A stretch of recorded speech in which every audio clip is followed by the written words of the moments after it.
Emotion prevails over logic. Even when our emotions lack any type of rational basis, we sometimes allow those feelings to prevail. Instead of thinking about what could be, we focus on what if. But risks don't have to be reckless. My yellow lab, Jet, is a pretty emotional guy. The way he feels completely dictates his behavior. And for some reason, he is terrified of some pretty strange things. For example, he's scared of most types of flooring.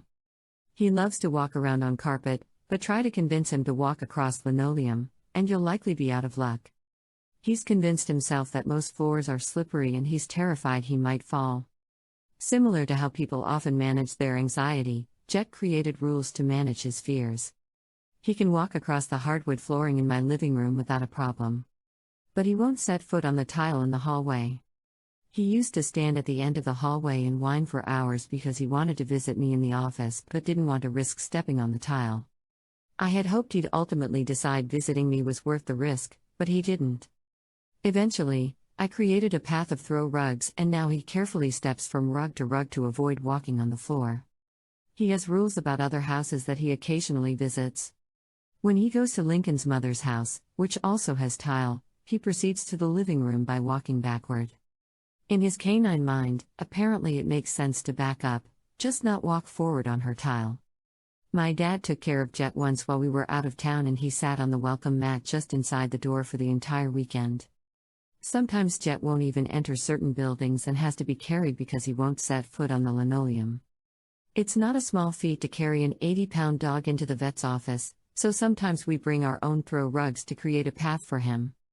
Jet's fear usually outweighs his desire to risk walking on certain floors, but there's an exception to the rule: when there's cat food at stake, he's willing to take the risk.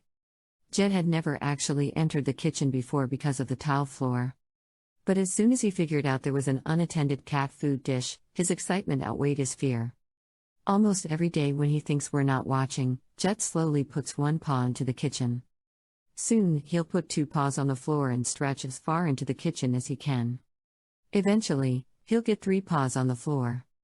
With one last paw still on the carpet, he'll stretch as far as he can reach into the kitchen. And sometimes he manages to make it all the way to the cat food dish with all four paws safely on the tile.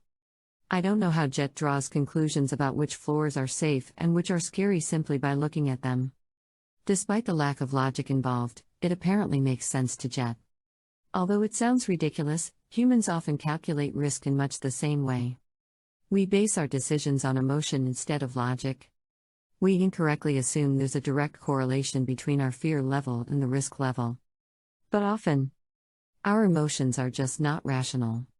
If we truly understood how to calculate risk, we'd know which risks were worth taking and we'd be a lot less fearful about taking them. We don't think about risks. To calculate risk, we must predict the probability that the outcome of our behavior will result in either positive or negative consequences and then measure how big of an impact those consequences will have. Too often a risk evokes such a fear that we decide not to think about it or its consequences at all. And without understanding the potential outcomes of taking a risk, we usually end up avoiding risky ideas or dreams altogether. Risk starts out as a thought process. Whether you're considering purchasing a new home, or you're deciding whether to put on your seatbelt, the decision involves some level of risk. Your thoughts about the risk will influence the way you feel, and ultimately, sway your behavior.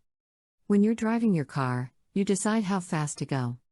You face safety and legal risks while driving on the road, and you must balance these risks with your time. The faster you drive, the less time you have to spend in the car, but driving faster will also increase your risk of getting in an accident and receiving legal consequences. It's unlikely you spend much time thinking about how fast to drive on your way to work each day. Instead, your decision to obey the law or break the speed limit weighs heavily on your usual routine. But if you're running late one day, you'll need to decide whether to drive faster and risk more physical and legal danger or risk being late for work. The truth is, most of us don't really invest much time calculating which risks to take and which risks to avoid.